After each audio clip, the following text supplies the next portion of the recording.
So like, okay. So let me even get into like the Confederate flag and how it's just like a lie for you to say that it wasn't based off of like racial intent. Okay, it's not about Southern pride. No, like this is about like racism. Like the person who designed the Confederate flag was William Tappan Thompson, and he stated, and I quote, on April 23rd, 1863, in his editorial, The Daily Morning News, in Savannah, Georgia, as a people, we are fighting to maintain the heaven ordained supremacy of the white man over the inferior or colored race. A white flag would thus be emblematical of our cause. Such a flag would soon take rank among the proudest ensigns of the nations and be hailed by the civilized world as the white man's flag. After his design was approved in May 1863, he stated, as a national emblem, it is significant of our higher cause, the cause of a superior race and a higher civilization contending against ignorance, infidelity, and barbarism. Another merit in the new flag is that it bears no resemblance to the now infamous banner of the Yankee Vandals. This man literally said, like, this is for, like, the superior race. The white race is the superior race. Mm-hmm. Preordained, like, heaven ordained supremacy. Okay? How can you argue against this? Like, I don't understand. Like, it's literally right here. Like, here's a picture of William Thompson, by the way. Like, it's right there. Like, this is actually written down in articles. Like, he wrote this himself. April 23rd, 1863, in his own newspaper. It's crazy. Mm-hmm. Like, and I mean, like, you know, when it comes to a swastika, right? Nobody questions whether or not a swastika has anti-Semitic meaning behind it. You see somebody with a swastika tattoo, you see a swastika written on something, you know that is a sign of anti-Semitism. And it's unfortunate because the swastika is taken from a peace symbol in India and in the Hindu faith. But when you see a swastika, you remove it. You brand the person who had the swastika as someone who's anti-Semitic. You shun them as a member of society, but then you want to say that the Confederate flag, which has the same connotation to the black citizens in America, the same symptoms of hatred, the same pain, the same disgust. You just say no. That's not the case when it comes to that. And then also, how can you even support the Confederate flag and call yourself an American if the Confederate flag was created to go against America? Exactly. You can't. It was created in rebellion against America. They said it in the Yankee banner. The Yankee banner is the flag with the stars and the stripes on it. That the Confederate flag is not that. It's not. You just you can't support that. It makes no sense. You're not American. Based on you guys' definition of support America, you're not American. It doesn't make sense. A quote from Frederick Douglass says, "You're not judged by the height you have risen, but from the depth you have climbed." So it's history says that we can learn a lot from it, and especially with the black culture, there's a lot that we have rebounded from. For example, the most obvious, slavery. There were religious uses to try to keep us down. The Emancipation Proclamation, even though it's celebrated, it has a lot of loopholes in it. So, for example, in Maryland, we wouldn't have really been affected by it initially, based on our geography, because Maryland is still considered mostly a southern state. Mm. So, other examples are the Rosewood Massacre in 1923, when the entire town was destroyed. 900 people. Exactly. Another one, the 16th Street Baptist Church bombing in 1963, which killed 4 girls. But the Tulsa Race Riot in 1921,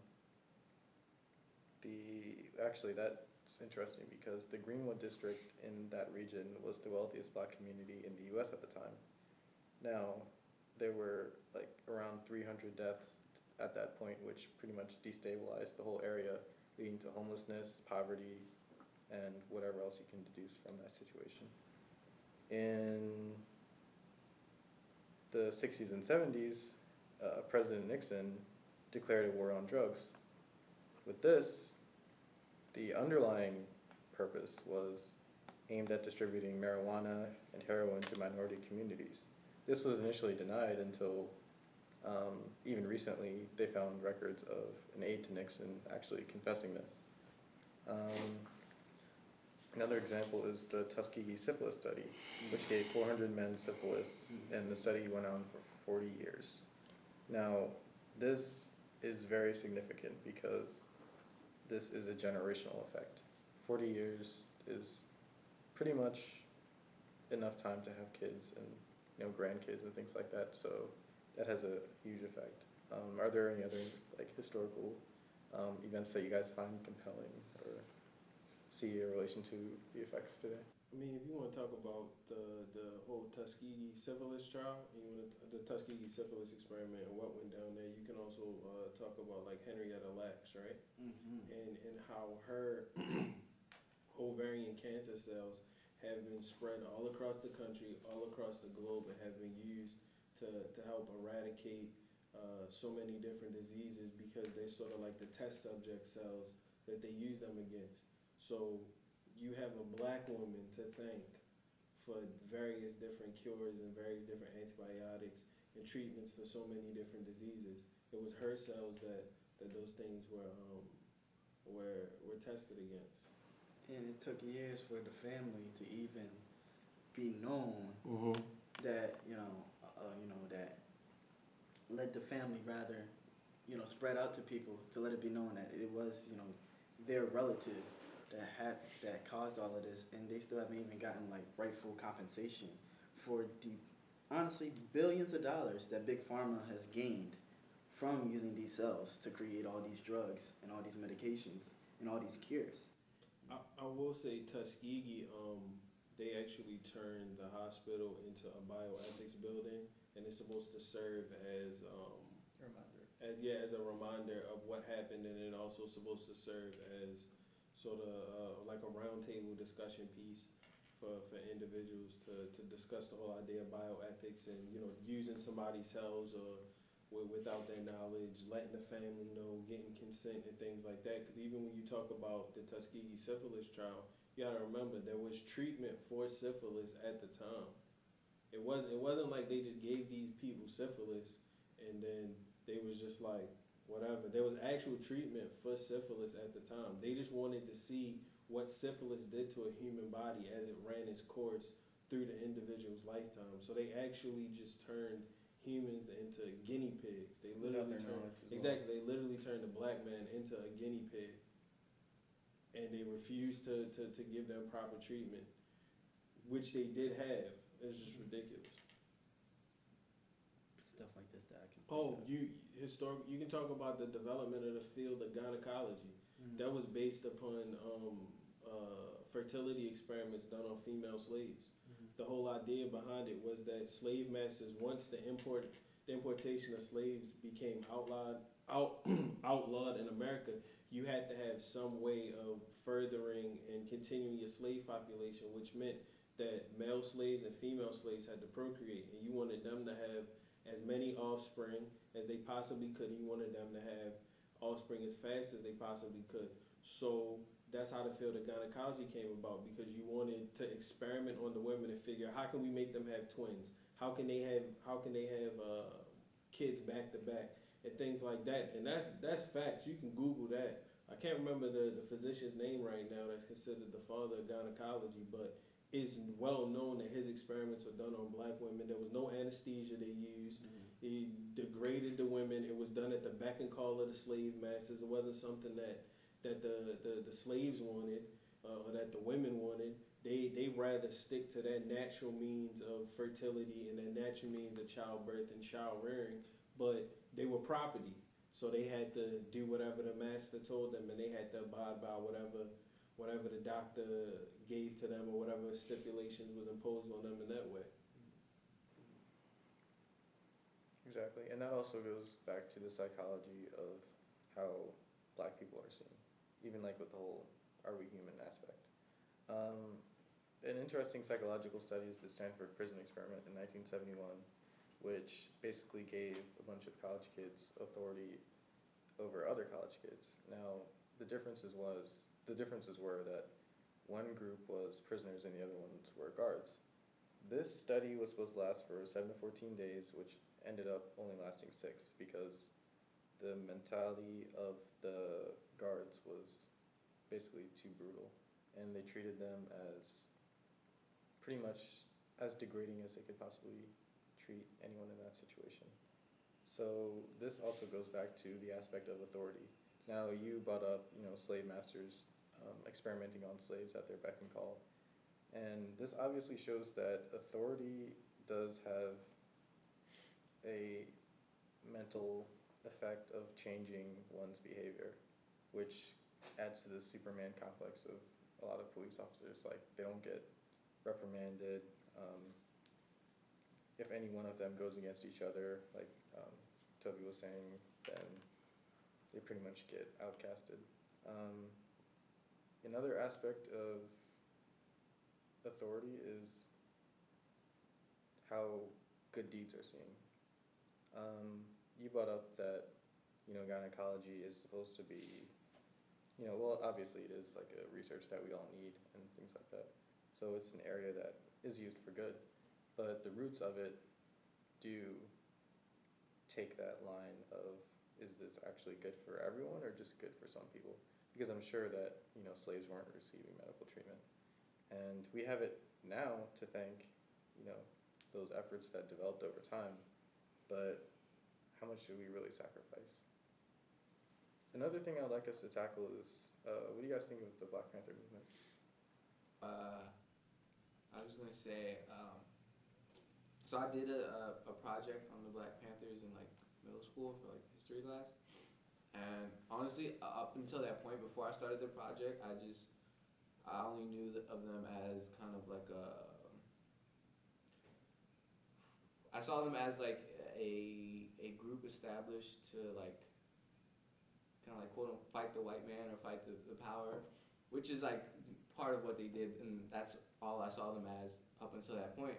But after doing that project, I learned about like all the work they did for their communities and like how they provided free food and breakfast, lunches for the kids, and like offered protection services for the community, and like just like did a whole lot for Black communities that were often neglected. And I feel like if like I'm probably not the only one who like saw the Black Panthers as that. Like, there's probably a lot of people who just see them as a kind of like radical, militant, kind of like pro-Black group, like fighting the white man. It's probably like a bunch of other people that see it that way, who unfortunately probably who also don't know of all the good they did for the community and how they weren't just a radical group. So yeah, I feel like unfortunately a lot of people don't know And all that they've done. it's interesting because the Black Panther movement was initially founded to, protect the Black community from, abuse from police officers and the general outlying communities that surrounded them. Which also brings the aspect of how can we say what is good and what isn't when so many things go unreported, and like as far as deeds that people do against each other, for example, the police department, I'm sure not every abuse case goes reported, and things get swept under the rug. And the Black Panther movement had a 10-point rule. Rule number 7 was, we want an immediate end to police brutality and the murder of Black people. This was back in 1966, and it is currently 2016, and we are still dealing with the same issues. And then I love the fact that Julian brought up the whole idea of providing Black children with breakfast before they went to school, because that's a program that the U.S. government in itself picked up. The U.S. government, Board of Education, System of Education, whatever the entity is named, but that's what they picked up, and that's why you have that before school lunch program or breakfast program that you have at school, and then also under the Black Panthers survival program, which is where you found that breakfast program that was also WIC, Women, Infant, and Children, which is something that was also picked up by the government to provide mothers with assistance for their children, to help them buy necessities that they need, formula, diapers, some cases, some forms of healthcare in terms of like over-the-counter medicines and things like that. And that's something that the Black Panther Party wanted to enact as something that they did provide for, as well as free ambulance rides. And when you talk about that, people who live in Baltimore County, you don't have to pay directly for a ride. If you have a ride in the ambulance, you don't have to pay for that. It comes out of your taxes. But somebody in Baltimore City, you have to pay for that service either up front or right afterwards. So by them providing that service, they were sort of taking that financial burden or that stress off of that individual. You already have, your health concern going on. You don't need to worry about that financial bond or that financial hindrance. You go ahead and you take care of that. Yeah, so as far as radical goes, my personal beliefs are that it's not radical to want equality. It's not radical to want your rights, even though obviously the established community thinks it's radical at the time, which if we go back now, it's obviously accepted. So with that being said, Black Lives Matter is definitely pretty relevant. I'd personally like to say that all of us here at this table are the results of, Black life. With that said, I believe that our lives matter, and that does not demean from anyone else's life. It's not conditional. It's not saying that just because our lives matter, then, the Asian neighbor you have doesn't matter, or the white neighbor you have doesn't matter. Therefore, it's important to understand context. For example, the Black power symbol, like the fist. This is not supremacy. The context of Black power comes from, resilience. It comes from understanding what we had to go through, and it's finding power in it and power in ourselves, self-empowerment. Therefore, it should not be seen as a threat to anyone. White power actually was. It's not, Black power does not take away from anything, but white power was used as a slogan to, I guess, cleanse America back in the slavery days, and even post-slavery days, because obviously they thought they were the superior race. Now, that is context. What do you guys think about it? It's funny you bring that up, because I remember seeing this online where they said you gotta remember Declaration of Independence and the Constitution, everything. They said all men are created equal, but you had slaves, you had Black people who were considered 3/5 of a human being.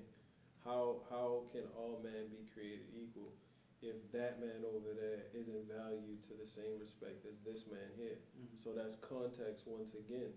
That even though the words may say one thing, the meaning behind it is something totally different. So some people might read, like you said, Black Lives Matter, and just assume that it's a conditional thing. It's a statement of hatred, or it's a statement of opposition. And all it actually means is, hey, I matter. I, as a Black person, I matter too. I, as a Black man, I, as a Black woman, I, as a Black child, I matter too. My life matters. And just to add on to the point that you made about, like, when the Constitution, the Declaration of Independence was made, the 3/5 compromise didn't happen until 1787 at the Constitutional Convention. So even when the Declaration of Independence was written, Black people weren't even deemed 3/5 of a human. They weren't deemed human at all. And then another thing that I always find annoying with people talking about, like, people that are protesting today, is when they always bring up Martin Luther King Jr. Boy, does that get me mad. And I'll explain to you why that gets me mad. Preach. Please. Martin Luther King Jr. had his house bombed. Martin Luther King Jr. had crucifixes set on fire in his front yard. Phone tap. And he would had his phone tap. He would have to pick out burnt crucifixes from his front yard every morning with his children there. Martin Luther King Jr. was shot twice. People forget about the time they tried to assassinate him the first time and he lived. Then they shot him again.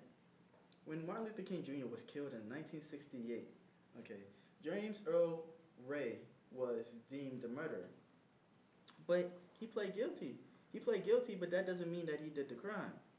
Because back in the 90s, when the King family filed that civil suit, it was found out that the government, the federal government, was responsible for Martin Luther King Jr.'s death. Okay, when James Earl Ray pled guilty, he pled guilty via the Alford plea.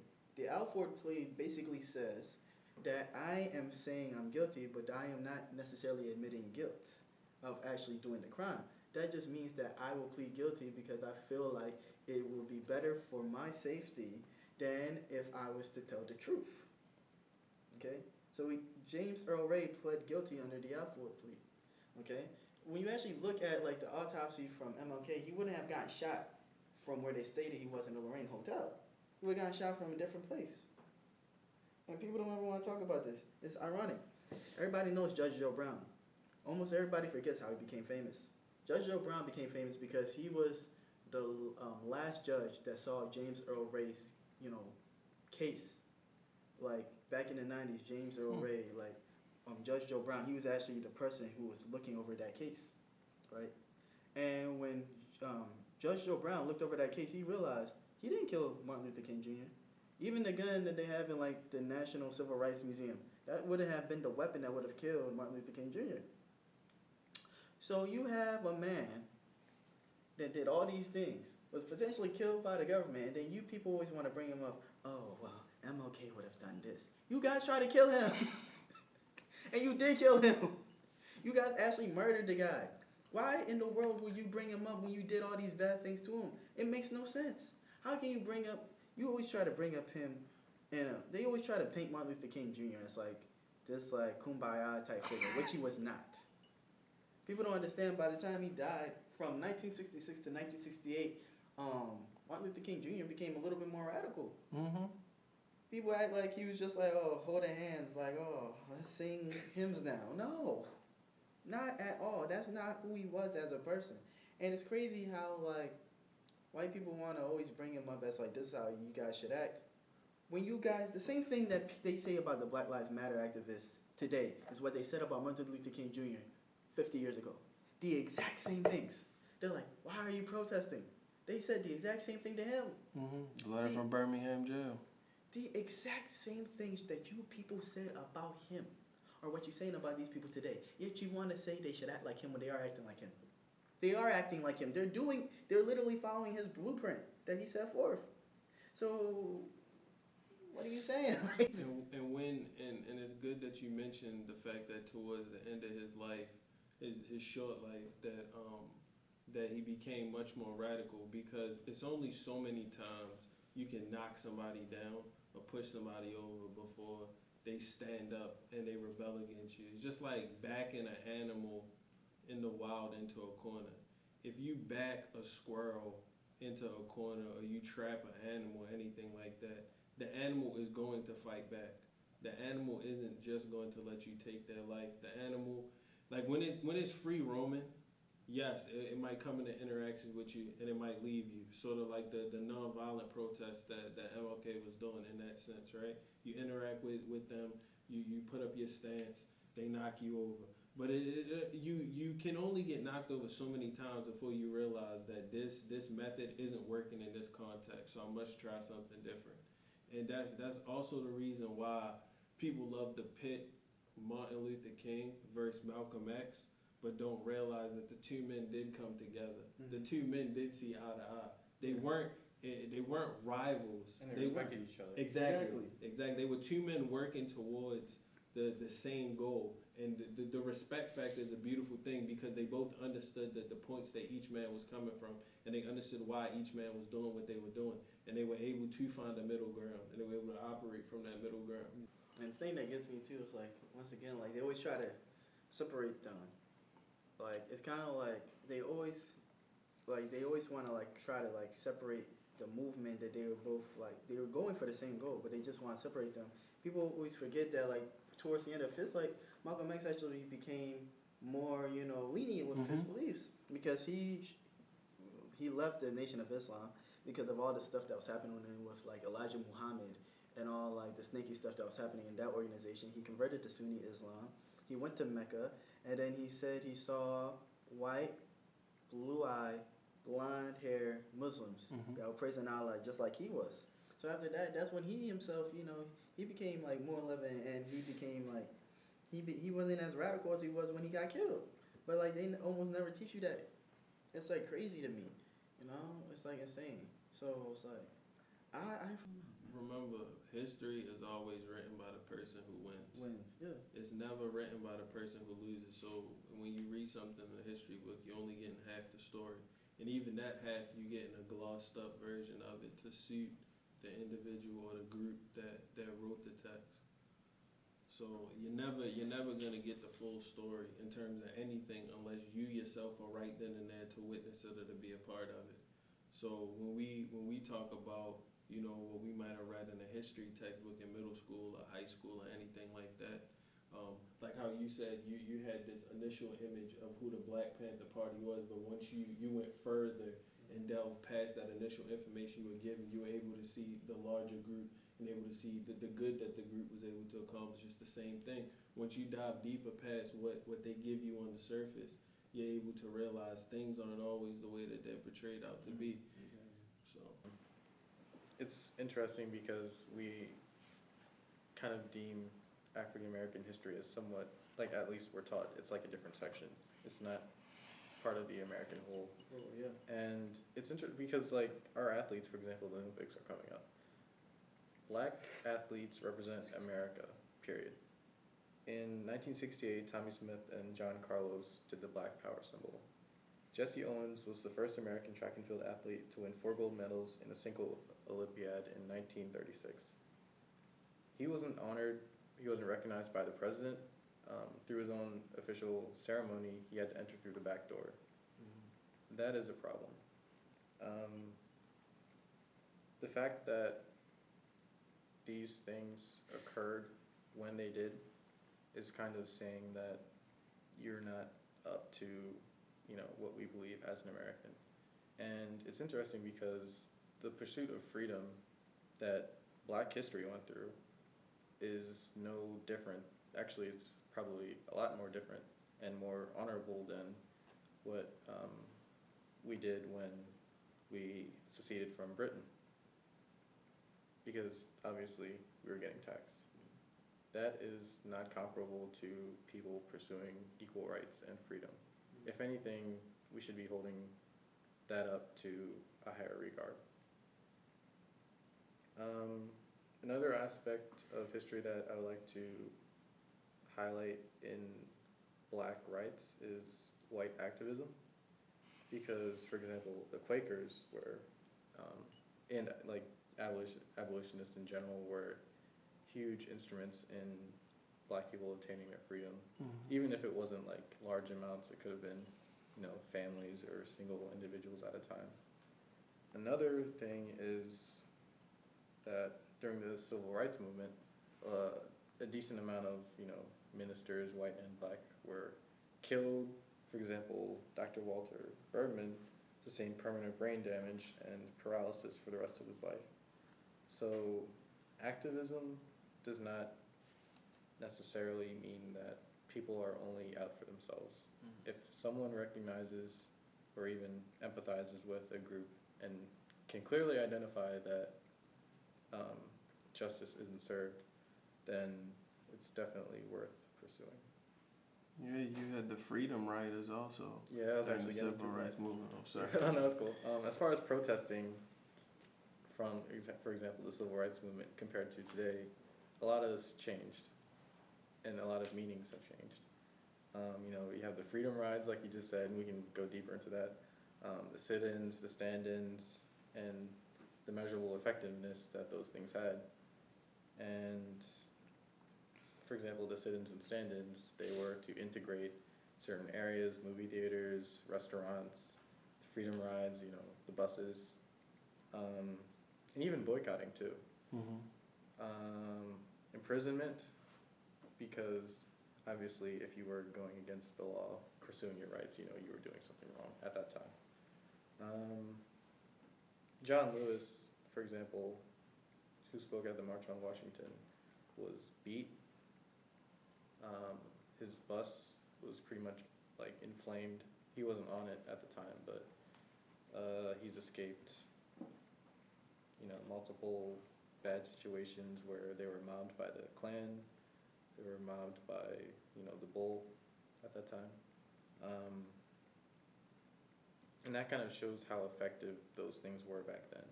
How can we contrast that with what we're doing today and also kind of possibly make it better? Wait, what are we contrasting? The effectiveness of protesting back in the civil rights era with what people are doing now. For example, the bus rides pretty much broke the economy of the neighborhoods that they were protesting in.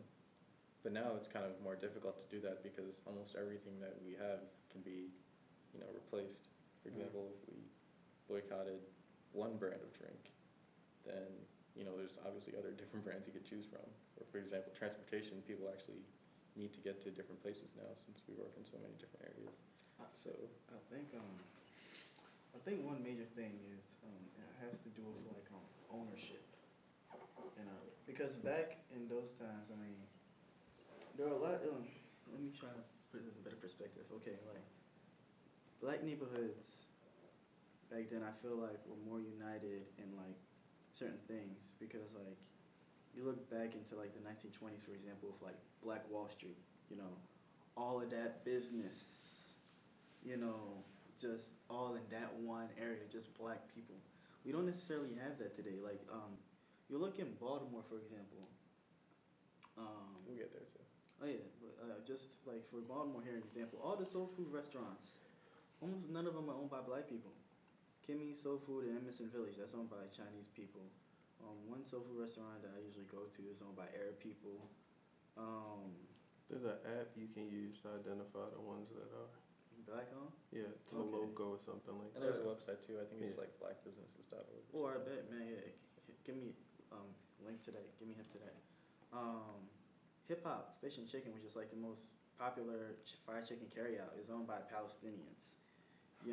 So if we as black people, we get one thing. I think it's like a multitude of things that we need to do to like, if we want to hurt business financially, we need to start organizing more of our own businesses again, because you have a lot of black people that are going to school for business, but then they keep working for these white corporations instead of like trying to become entrepreneurs.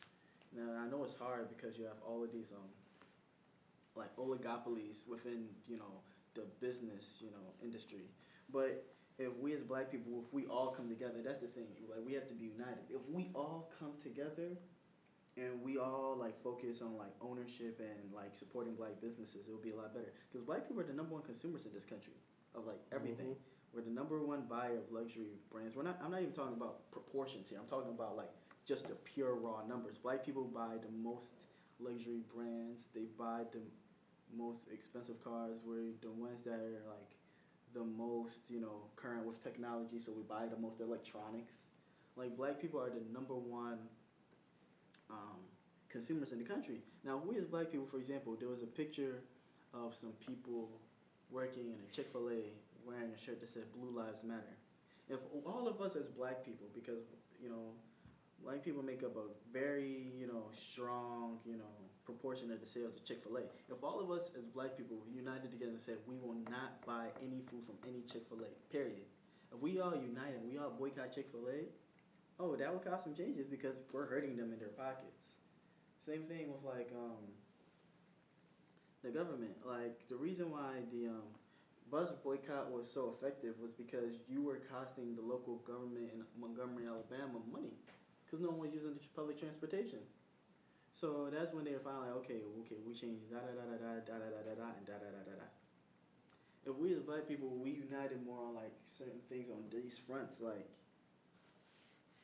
it would work. The one issue I feel like there is today though is because like there is like a bunch of division amongst black people with the protesting, because you have some people that will be more on the side of like hoteps, and then other people that'll be on the side of Black Lives Matter. So this is just a quick synopsis, which is really not even like close to as in-depth as it should be. But just for the purpose of this video, hoteps are basically kind of like, we need to own more businesses and we'll be better off if we contain all our power. The Black Lives Matter movement, in my opinion, it doesn't neglect saying we need to own our own businesses, but Black Lives Matters is talking more about inclusion. Well, you have hoteps that are like, why should we try to be included with the people that have tried to kill us for hundreds of years? You know what I mean? So I feel like if the Hotep side and the Black Lives Matter side combined and found that middle ground, that things would be like smoother sailing. I feel like because there is a whole lot more with social media, a lot more of the Hotep you know thinking is actually being spread more now. And then like I feel like there are some movements being made, especially in Baton Rouge, with D. Ray McKesson recently being arrested. You know, the fact that he was arrested for doing nothing means they must view this man as a threat, which is a good thing. You know, because they need to like respect us in order for like real change to happen. Because like for example, with like the freaking riots in Baltimore, like when everyone was destroying everything, like back in like the old civil rights movement, instead of just okay, people did riot when Martin Luther King Jr. died, but like there were other things that they were planning revolts. Like instead of just destroying everything, they would destroy police stations, for example, or they would destroy government property. They wouldn't like for these planned revolts. They would try to destroy things that matter to like the government, the people that were changing things. So that would force the government's hand. Okay, destroying like our own community He's only making things worse. yeah, if you channel that anger into something, That could cause, an effect. exactly, you channel that anger into something differently, then you can have more pinpoint change because you like back in like the '60s, they would like plan okay, we're going to march in front of this police station or we're gonna do Go through this roads, yeah, take these paths, and they would actually target specific towns that they knew were more oppressed. exactly yeah. So you target those towns and then boom, you have like all these things just like because you look in the '50s and '60s, the amount of legislation that was passed for black people was crazy. There was like a Civil Rights Act from like 1963 to like every year after that. Like Civil Rights Act of 1963, Civil Rights Act 1964, 65, 66, 67, 68, all the way up to 1970. There was like a Civil Rights Act every year being passed by like Congress and the president. So like that's crazy. I can't necessarily even think about any like national legislation that has been passed recently through the Black Lives Matter movement. And that doesn't necessarily mean that it's like bad, but I feel like I feel like if we as a people were more united because you have a portion of black folks that aren't bothered who live in suburbia that are just like, oh, why are you guys protesting? We're fine. Just read more and you'll be fine, which isn't that easy because every black person has this experience when they go into the workforce where they know that they're viewed differently because they're black. Like that's just a fact. Like you have you're looked at differently because you're black. So me being educated doesn't necessarily change the way that they view me. You know what I mean? Because they're still gonna look at me as that black guy. And like you're the black guy in the office. Oh, you're the black guy at the party. Like these things are cultural things that can't just be like shoot away with education. So I feel like I know I rambled on, but I feel like it's more about like we need to be more united. Yeah, which brings into the aspect of leadership. Yeah. For example, James Brown, after King died, went to Boston and calmed what could have possibly been the destruction of, millions of dollars of property. Prince came to Baltimore in 2015 after the riots. There's Ali, MLK, Malcolm X, Asa Philip Randolph, Jackie Robinson, Gandhi, Harvey Milk, Cesar Chavez. You can keep going on and on. And another Marcus Garvey. Marcus Garvey. Marcus Shameless Garvey. Jamaica plug. Yeah, go. Yeah. Keep going. Even like for example, Bayard Rustin, who doesn't get the credit he deserves. Yeah, he doesn't. Bayard Rustin does not get the credit he deserves. Yeah, because his movement was, also For the LGBT people. exactly, Yeah. which kind of could be seen at the time as a hindrance to the black movement.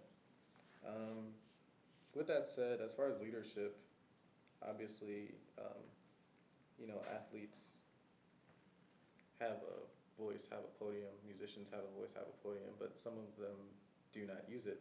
And when they do, like, I think one of you said, oh yeah, Julian, like, they're put in a box. Mm-hmm.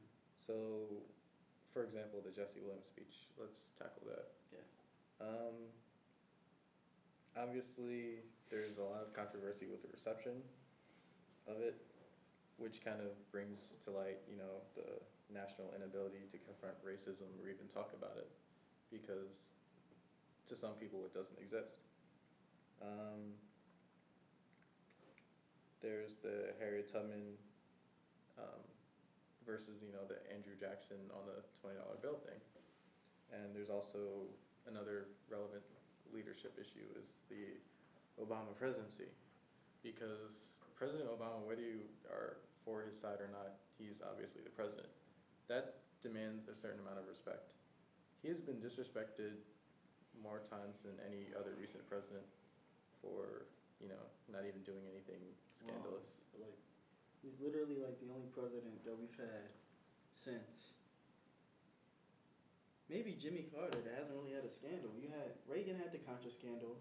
H.W. Bush had the callboys scandal in the White House when there was a male prostitution ring going on within the White House. Clinton, of course, everything with Monica Lewinsky and all the other side chicks that he had. Bush with the war in Iraq. Dick Cheney shooting and almost killing somebody, and then when Dick Cheney shot and almost killed somebody, the person who got shot and almost killed apologized to Dick Cheney. I don't get that. Like, a man got power when he shoots you, and you apologize. You're like, I'm sorry for being in the way of your bullets, sir. Please shoot me more.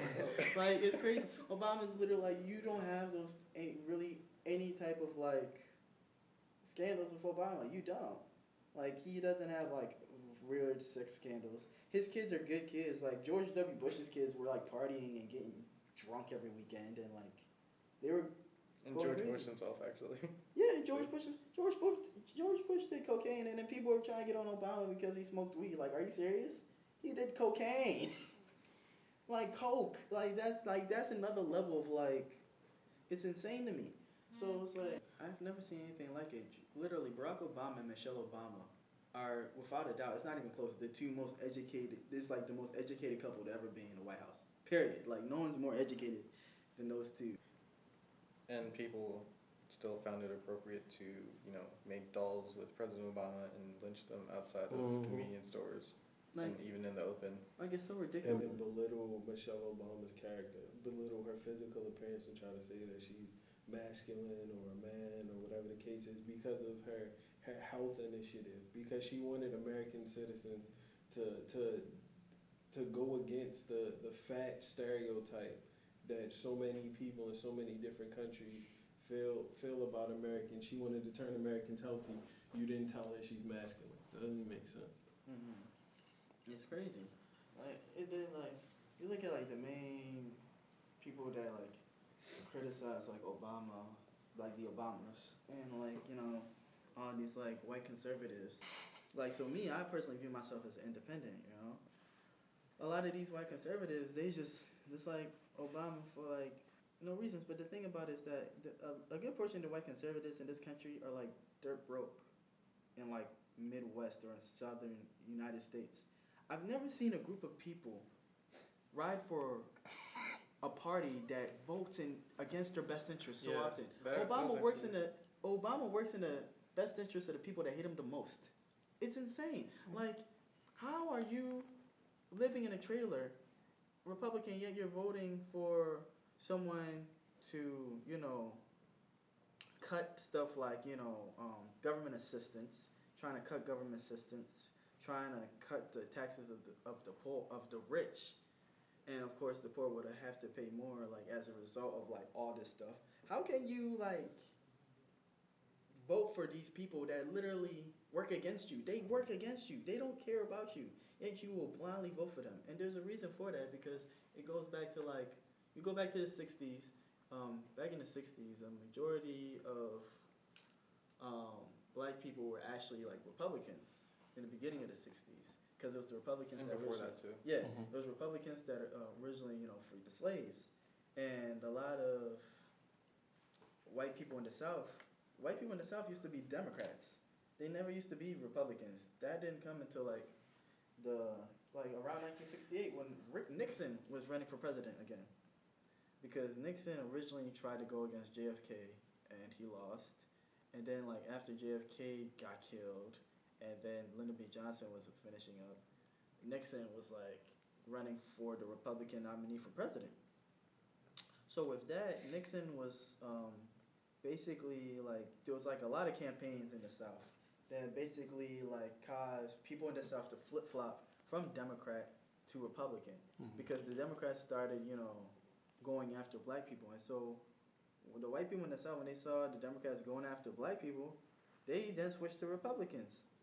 So even if you look at their party affiliation, it's literally based off of 50 years of racism. That's crazy. Like, they're literally Republican because 50 years ago, Democrats went after black people. And so they're like, oh, so y'all want to support them now. Oh, they're going to go over here. Like, it was like a huge intra-party feud with like Barry Goldwater. Barry situation, all that Goldwater. Stuff too. Barry Goldwater. He's the main one that started. And so, like, that's when the flip-flop happened with, like, Barry Goldwater and all them, like, pushing all that propaganda and all that nonsense. Ironically enough, let's talk about, like, how, was it Barry Goldwater the one that Hillary Clinton supported when she was a kid? And now she's running for president? Think about that. But I digress. like for real, like let's be honest here, man. Like it's insane. Like so, like you fast forward now, 50 years later, you look at all the stuff Obama has done, all the good that he's done, and he might be one of the most hated presidents ever. I don't get how you get 2 terms and like people don't like you like that. Like it's crazy. Like why do you guys not like him? He literally fulfilled every campaign promise he promised to make. He promised that he would get LGBT people to get married. That actually happened. He promised to end the war in Iraq. That actually happened. He promised to lower the unemployment rate. That actually happened. People were mad at him when he bailed out like GM and all those companies. For the people watching this, do not listen to those conservatives that said Obama should have bailed those people out. They're idiots. Okay, had GM gone on under, the amount of jobs in other companies that are connected to GM, you're looking at an unemployment rate up to 30 to 40% in this country. Because the amount of companies that are, not just GM itself, but the companies connected to GM, like the steel-making companies and then all the other financial companies and that are all tied mechanics. to GM. You talking about a wide-scale thing, not just in terms of large corporate businesses, but the ripple effect to the mom and pop shops. That ripple effect they would have been complaining because here's the thing with Obama: he was damned if he did, and he would be damned if he didn't. So he did the best thing for the country. He bailed them out, and that happened to be the best choice. And if you actually look at the numbers, the economy did improve. It did. No matter like what people say. The economy improved. And then like the whole thing with the lifting of sanctions from Iran. And so of course when he lifted the sanctions off Iran, that helped more oil coming with OPEC. With like the discussions with Iran, with the UN and everything to lift the sanctions that helped with OPEC. So now oil prices and gas were dropping. Now people are traveling more than ever. Consumer, security, like the way consumers feel when they go out and spend stuff is higher than it has been in years. So... And that's due to price stabilization. Yeah. It's like, what are y'all complaining about? I've never seen anything. It's literally because he's black. That's literally it. Like, you can talk about all the other bad stuff that he does. Like, fine. But, like, there's, because I don't agree with all of Obama's policies. Like, for example, like, the drone stuff in the Middle East. Like, that's wrong. But at the same time, it's like, no president is perfect. And if I compare Obama to, like, the works of Bush, how messed up this country was in Bush, the huge stinking pile of mess that Obama inherited from Bush, and how the country is now, what are y'all complaining about? It makes no sense to me. It's insane. I want to make one point before I go.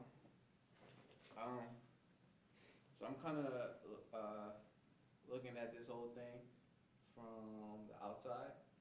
I say that because obviously not black male, and I don't know what it's like to be a black person in America today. While I am a Latino male and have my own like unique experience living in America, there's no way I can compare that to what it's like to be a black person in America. So I'm saying all this for anyone else who may be watching or who isn't black, when you're just realize, understand the power that both your voice has and your silence has, because kind of how we talked about before with the white activism back in like the 60s with the civil rights movement, things didn't really like, I could be wrong, but I feel like things weren't taken seriously, or they weren't really like accepted by the whole nation until other races got involved, or until white people got involved, and then other white people were like, oh, like this is a serious issue, like this isn't just like a problem black people are like making up, like this is a real thing. Like Kennedy, for example. Yeah. So I say all that to say, like, same thing in 2016, like, realize that this is a real issue our country is facing, and that you as a white American, Latino American, Asian American, understand that it's up to you as well to, you know, get yourself involved in the movement, and like try to understand or try to empathize with African Americans and what they're going through, and realize that if you're not saying something, it's almost just as bad as if you were, you know, it does harm as well, not saying anything. And that I feel like one of the best things you can do if you're trying to help is don't go into it thinking like you can bring something to the table, or that you have like, you know what's best for black people to do. Go into it, just, you know, listen, see what they want you to do, see what you can do as a white male, as a white American, as a Latino American, as an Asian American. See how you can help, see what help they want from you, as opposed to coming into the situation thinking, oh, because I'm Asian or white or Latino or whatever, I can help it in my own way or whatever, if that makes sense. And yeah, just come in being willing to listen, help where you can, and you may never, you never will be able to fully understand what it's like to be black in America, but it's best that you try at the most. So that's what I wanted to say. But I'm out. Respect. Yeah. Definitely. Seeing you.